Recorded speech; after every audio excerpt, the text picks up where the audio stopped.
La historia de la anatomía es un testimonio del ingenio humano, desde los grabados del siglo XVI hasta las proyecciones holográficas actuales. Desde los pergaminos antiguos hasta los modelos de cera y las proyecciones digitales, la comprensión del cuerpo humano ha evolucionado drásticamente. Con esta sonda, caballeros, observamos la verdadera estructura del hígado humano, no la que dictan los antiguos textos. Normalmente, cuando pensamos en un diagnóstico médico, existe esta, digamos, expectativa intrínseca de precisión de ingeniería. O sea, si hay una fractura en el brazo, la radiografía muestra esa línea blanca dentada, el médico la señala y dice, bueno, ahí está la avería. Claro, lo ves, lo escayolas y problema resuelto. Un panorama súper limpio. Exacto. Pero luego das un paso más allá. Dejas atrás las ilustraciones perfectas y codificadas por colores de los libros de texto y entras en el mundo real de la anatomía bajo el bisturí. Y resulta que entras en un terreno totalmente pantanoso. El cuerpo humano real no está delineado con rotuladores. Es una masa interconectada, húmeda y fascinantemente turbia. Es un auténtico caos organizado. Y, a ver, eso es precisamente lo que desentierran los documentos que tenemos sobre la mesa hoy para nuestro análisis a fondo. La misión de esta inmersión es, literalmente, deconstruir la anatomía humana. Vamos a romper mitos, básicamente. Totalmente. Vamos a pasar de esa idea tradicional de un mapa estático e inmutable a descubrir cómo el cuerpo es, en realidad, una ciencia súper dinámica, moldeada por la evolución y, esto es clave, peligrosamente individualizada. Peligrosamente, sí. Sí. Para cualquier mente curiosa que busque estar bien informada, esta exploración va a transformar por completo la forma de entender la biología la próxima vez que, no sé, pise la consulta de un especialista. Vale, vamos a desglosar esto, porque la propia palabra anatomía, que viene del griego antiguo anatomé y significa literalmente diseccionar o cortar hacia arriba, ya nos da una pista de que esto siempre ha ido de abrir y mirar dentro. De mancharse las manos, claro. Eso es. Sin embargo, yo siempre había asumido que este nivel de comprensión quirúrgica era algo relativamente moderno, pero las fuentes apuntan muchísimo más atrás. Asombrosos, como el papiro de Edwin Smith en el Antiguo Egipto, que está fechado hacia el año 1600 a.C. Que se dice pronto. Ya te digo, y no era mitología, o sea, era un tratado casi quirúrgico. Ya describía el corazón, la ramificación de los vasos sanguíneos e incluso en las meninges, las membranas que envuelven el cerebro. ¡Qué barbaridad! Y luego en Alejandría la cosa avanzó más, ¿no? Sí, si avanzamos a la antigua Alejandría, encontramos a Herófilo. Fue el primero en sistematizar las disecciones, aunque, utilizando los cuerpos de criminales condenados. Claro, pero luego ese gusanillo por la exploración anatómica se estancó durante siglos por tabúes culturales y religiosos, hasta que la medicina dio un giro brusco hacia el siglo XIX. Ahí la teoría dejó de ser suficiente. Hubo un cambio de paradigma brutal. Las escuelas de medicina pasaron de enseñar leyendo textos antiguos mientras un barbero cortaba a exigir que cada estudiante tuviera literalmente un bisturí en la mano. Y ahí empezó el problema gordo. Ya ves, la demanda de cadáveres para estas clases empíricas se disparó de la noche a la mañana. La ley solo permitía diseccionar a los asesinos ejecutados y simplemente no había suficientes ejecuciones para abastecer a tantas universidades. Y el mercado se regula solo, como dicen. Esto generó un mercado negro y el surgimiento de los llamados resurreccionistas. Un nombre muy poético para lo que eran en realidad. Ladrones de cuerpos puros y duros. Eran grupos organizados en ciudades como Filadelfia, Baltimore o Londres, asaltando cementerios en plena noche para sacar los cadáveres recién enterrados y venderlos por piezas a los anatomistas. Y llegó un punto tan macabro que algunos individuos ni siquiera esperaban a que la gente muriera de forma natural. O sea, cometían asesinatos con el único fin de vender cuerpos frescos a los cirujanos. ¡Madre mía! Todo este desastre obligó a los gobiernos a intervenir. Se crearon legislaciones como la Ley de Anatomía de 1832 en Gran Bretaña, que reguló el suministro legal de cadáveres, permitiendo usar cuerpos no reclamados de asilos y hospitales. A ver, si el cuerpo es este caos orgánico que tuvimos que literalmente robar de las tumbas para poder entender, la pregunta es, ¿cómo es que llegamos a mapearlo con tanto detalle? Esa es la gran pregunta. Y los documentos de hoy sugieren que no se puede entender nuestra estructura actual sin mirar hacia atrás en el tiempo. Y hablo de millones de años atrás. La clave, según esto, está en la anatomía comparada. Exacto. Para descifrar nuestro propio mapa, la ciencia tuvo que compararlo con el de otros animales. Y aquí usamos dos conceptos que explican cómo funciona la maquinaria de la vida: la analogía y la homología. ¿Vale? Cuéntame la diferencia porque esto a veces es un poco lioso. A ver, las estructuras análogas son fascinantes porque nos muestran cómo especies completamente distintas encuentran la misma solución a un mismo problema, pero de forma independiente.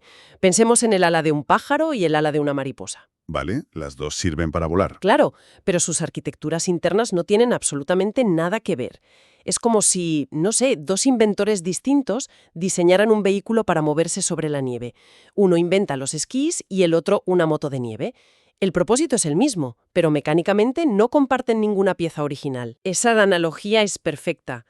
Por el contrario, las estructuras homólogas son aquellas que sí comparten una arquitectura interna casi idéntica, porque derivan del mismo ancestro común, aunque hoy en día hagan cosas totalmente distintas. O sea, la misma pieza usada para cosas diferentes. Eso es, el brazo humano, la aleta de una ballena, la pata de un perro y el ala de un murciélago. Por fuera parecen herramientas diferentes, pero si haces una radiografía, en todas vas a encontrar el mismo patrón. Un hueso largo, dos huesos más finos y un grupo de huesecillos. Exactamente, que forman la muñeca y los dedos. Y fíjate que el mismísimo Darwin demostró este parentesco genético utilizando la embriología. Él era un experto estudiando percebes y se dio cuenta de que la larva de un percebe es anatómicamente indistinguible de la larva de un cangrejo. Lo que demuestra que, aunque acaben pegados a una roca toda su vida adulta, en el fondo son crustáceos. Totalmente. Pero, a ver, de todo lo que mencionan los estudios sobre homología, hay un proceso mecánico en la evolución humana que me resulta alucinante. Y tiene que ver con cómo nuestros oídos provienen, de forma literal, de las branquias de peces prehistóricos. Ese es un viaje arquitectónico extraordinario. Imagina los primeros peces primitivos sin mandíbula. Respiraban a través de branquias sostenidas por una serie de arcos de cartílago. Vale, arcos para las branquias. Sí, y a medida que evolucionaron, el primer conjunto de estos arcos cartilaginosos se modificó, engrosándose y doblándose hacia adelante para convertirse en las primeras mandíbulas. Esto permitió a los animales empezar a morder y masticar. En los reptiles, la bisagra de esa mandíbula está formada por dos huesos muy robustos, el hueso articular y el hueso cuadrado. Pero, y aquí es donde la mecánica evolutiva me vuela la cabeza. Esos animales empezaron a salir del agua. Y en tierra firme, el aire es un medio mucho menos denso para transportar el sonido que el agua. Claro, no se propaga igual. Exacto. Entonces, ¿cómo desarrollaron la capacidad de escuchar sin quedarse sordos en el proceso de salir a la tierra? Pues inicialmente, los primeros tetrápodos captaban las vibraciones del suelo apoyando sus mandíbulas en la tierra. Esos robustos huesos de la mandíbula transmitían la vibración de las pisadas hacia el oído interno. O sea, escuchaban con la mandíbula. Básicamente sí, pero a medida que los mamíferos evolucionaron, desarrollaron un nuevo tipo de articulación en la mandíbula inferior, mucho más fuerte y eficiente para masticar, y esto dejó a los antiguos huesos articular y cuadrado sin su trabajo principal. Se quedaron en el paro. Literalmente, durante millones de años quedaron liberados de la carga de sostener la mordida. Al no necesitar ser masivos y fuertes, comenzaron a encogerse. Se separaron de la mandíbula y migraron lentamente hacia el interior del cráneo. ¿Buscando un nuevo trabajo? Sí, y se especializaron únicamente en captar las finísimas vibraciones del aire. Hoy los conocemos como el yunque y el martillo en nuestro oído medio. Es que es como si tuvieras las bisagras de hierro gigantes de la puerta de un castillo medieval. La evolución se da cuenta de que ya no necesitas esa puerta, así que en lugar de tirar las bisagras a la basura, las va encogiendo generación tras generación hasta convertirlas en el mecanismo microscópico de un reloj suizo que vibra con la más mínima brisa. ¡Qué buena imagen! Si conectamos esto con el panorama general, la conclusión es ineludible. La evolución es el mayor reciclador del planeta. Rara vez diseña un órgano desde cero. Modifica, retuerce y reutiliza partes que ya existían para adaptarlas a nuevas presiones ambientales. El cuerpo humano es un auténtico collage histórico. Sin duda, un collage chapucero a veces, pero funcional.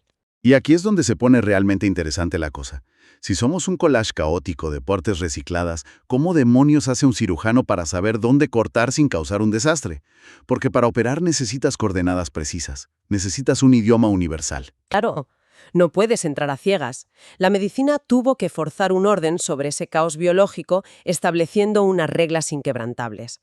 Inventaron lo que llamamos la posición anatómica estándar. La típica postura de los dibujos médicos. Esa misma. Cualquier médico del mundo, al describir un cuerpo, asume que el paciente está de pie, mirando al frente, con los pies ligeramente separados y, esto es crucial, las palmas de las manos mirando hacia adelante. Sobre esa base inamovible se trazan planos imaginarios para cortar el cuerpo en 3 dimensiones. Como la cuadrícula de un GPS. Justo. Tienes el plano sagital, que es como un panel de cristal que te divide de arriba a abajo en izquierda y derecha. El plano coronal te divide en parte delantera y trasera y el transversal te corta por la mitad horizontalmente. Vale, entiendo la cuadrícula. Y a todo esto hay que sumarle una organización interna exquisita en compartimentos. El cuerpo aísla sus órganos usando membranas. Las membranas sinoviales encapsulan las articulaciones y luego tenemos las membranas serosas, como el pericardio alrededor del corazón o la pleura en los pulmones. Que son como bolsas protectoras, ¿no? Son como bolsas de doble capa con un líquido resbaladizo en medio. Su única función es reducir la fricción mecánica a casi cero para que cuando el corazón lata o los pulmones se expandan, no se rocen hasta desgarrarse con los tejidos vecinos. A ver, toda esta terminología clínica, las membranas perfectas, los planos cartesianos, todo eso suena de maravilla en un aula. Pero sabiendo todo lo que acabamos de discutir sobre la evolución como un proceso de reciclaje casi improvisado, ¿no crea este sistema de GPS una falsa sensación de seguridad? ¿En qué sentido lo dices? Quiero decir, me cuesta creer que cualquier persona elegida al azar por la calle encaje al milímetro en esas coordenadas ideales del libro de texto. Todos somos diferentes por fuera, por dentro tiene que ser igual. Y haces súper bien en ser escéptico. Ese es el mayor abismo entre la teoría y la práctica en la medicina moderna. Las ilustraciones de los atlas anatómicos son en realidad promedios estadísticos embellecidos. Promedios. No es una foto real de nadie. Exacto. La realidad en los quirófanos nos enfrenta a la anatomía individual. Lo que se considera normal abarca un abanico gigantesco de variaciones congénitas. Y además, el cuerpo no es estático, se esculpe a sí mismo a lo largo de los años. Por ejemplo, la fisiología de un embarazo reubica literalmente los órganos internos de una mujer, empujando intestinos y pulmones fuera de su sitio. O incluso las adaptaciones que sufre un deportista de élite. Las fuentes mencionaban el corazón de atleta, que aumenta tanto de tamaño y grosor para bombear más sangre que si un cardiólogo no conoce el estilo de vida del paciente, podría diagnosticarle una patología cardíaca mortal por error. Y fíjate que eso en cuanto a cambios naturales. Pero el impacto más agresivo en la anatomía individual lo causan los propios bisturís. Las operaciones previas. Sí. Una simple apendectomía previa deja cicatrices internas, conocidas como adherencias. Son como bandas de tejido conectivo, una especie de telarañas internas superduras que el cuerpo crea para reparar el daño. ¿Y qué hacen esas telarañas? Pues estas adherencias se pegan a los intestinos, a los vasos sanguíneos y a los nervios, tirando de ellos y sacándolos de sus coordenadas anatómicas originales. Lo cual nos lleva a un escenario francamente escalofriante. El cirujano abre, asumiendo que el nervio está en la coordenada X, porque eso dice su libro, pero debido a la evolución o a una adherencia previa, ese nervio decidió tomar un desvío por la coordenada Z. Y ahí es cuando ocurre lo peor. Claro. El cirujano corta donde se supone que es territorio seguro y ocurre una tragedia. Las consecuencias legales y humanas de esta variabilidad son inmensas.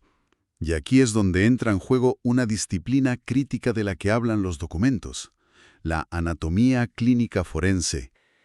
Es un campo fascinante, donde la biología choca frontalmente con la ley. Si analizamos los datos de demandas por negligencia médica, especialmente en cirugías de altísimo riesgo neurológico, traumatológico o biliar, vemos que una gran parte de los litigios se originan porque el médico no reconoció una anomalía anatómica. Confió demasiado en el mapa. Asumir ciegamente el mapa estándar es una receta para el desastre en ciertas operaciones. Los casos que revisamos en la documentación te dejan helado. Empecemos por la cirugía de columna cervical. Existe una peculiaridad en la primera vértebra, el atlas, que es la que sujeta al cráneo. Se llama foramen arcuale. Sí, esa es tremenda. En lugar de tener un surco abierto por donde la arteria vertebral pasa libremente hacia el cerebro, el hueso de la vértebra crece formando un pequeño puente o túnel adicional que atrapa a la arteria en su interior. Y no es una rareza de 1 entre 1.000.000, ¿eh? Que va.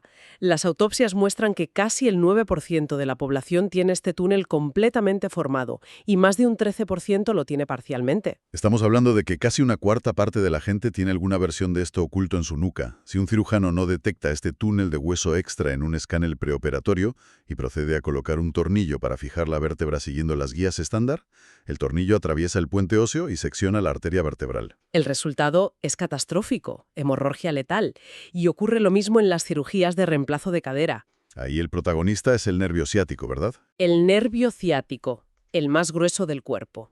En los atlas médicos, este nervio desciende por la pelvis y sale de ella pasando limpiamente por debajo del músculo piriforme. Pero ya sabemos, la biología es caprichosa. Muy caprichosa.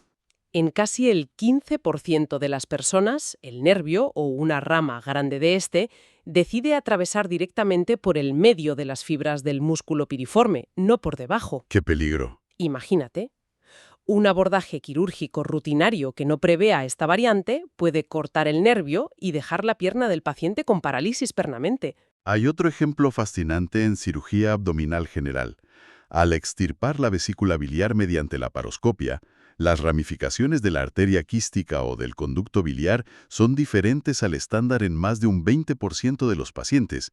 Existe una variación famosa llamada la joroba de Moynihan, donde la arteria principal del hígado hace un bucle impredecible que la sitúa justo en la zona de corte de la vesícula. Seccionarla por error provoca una hemorragia masiva en cuestión de segundos. Es como pedirle a un chef con 3 estrellas Michelin que ejecute una receta complejísima a ciegas, pero alguien en la cocina ha cambiado en secreto los tarros de sal y azúcar. La técnica del chef usando los cuchillos era impecable, siguió todos los tiempos de cocción al milímetro, pero los ingredientes subyacentes eran distintos. El resultado se arruina por completo. Irremediablemente. Pero lo fascinante aquí es que, a diferencia de un mal plato en un restaurante, en el quirófano, un error así destruye una vida. Esto plantea una pregunta importante en un tribunal. Cuando ocurre uno de estos eventos, ¿quién es el culpable? ¿El cirujano fue negligente o fue una trampa mortal tendida por la propia evolución impredecible del paciente? Claro. ¿Cómo puede un perito forense mirar a los ojos de un juez o a los de una familia devastada y demostrar científicamente si fue un error humano por descuido o un accidente anatómicamente inevitable? No es nada fácil. No pueden basarse solo en las notas quirúrgicas, porque suelen ser súper subjetivas. El médico va a defender su actuación. Lógico. Así que, para responder con objetividad clínica pura, la medicina legal ha tenido que desarrollar métodos de investigación que parecen sacados del futuro. Han dejado atrás la autopsia tradicional y utilizan técnicas como la angiografía por tomografía computarizada postmortem multifásica, o MPM-CTA para abreviar. La sigla es un trabalenguas, desde luego, pero la mecánica detrás de ella es brillante. ¿Cómo logran ver el fallo dentro de una red de venas colapsadas tras la muerte? Usando tecnología tridimensional y simulación de fluidos. En lugar de diseccionar a ciegas, inyectan un líquido de contraste oleoso en el sistema circulatorio del cadáver. Para rellenar las venas. Exacto. Luego utilizan una máquina especial que bombea este fluido a diferentes presiones para simular los latidos de un corazón vivo. Mientras el líquido circula, el cuerpo pasa por múltiples escáneres CT. Esto crea en los monitores del forense un modelo 3D perfecto y brillante de todos los vasos sanguíneos intactos. ¿Qué pasada de tecnología? Pueden rotarlo en la pantalla, acercarlo a nivel microscópico y detectar la fuga exacta de contraste, descubriendo pequeñas arterias cortadas u órganos aberrantes que ningún historial médico recogía.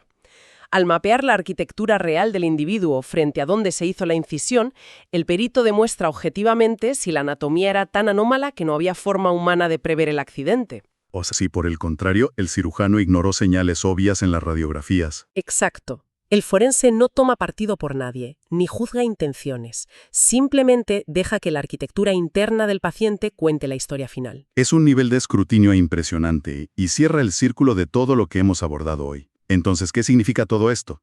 Hemos recorrido un camino inmenso en esta inmersión de hoy.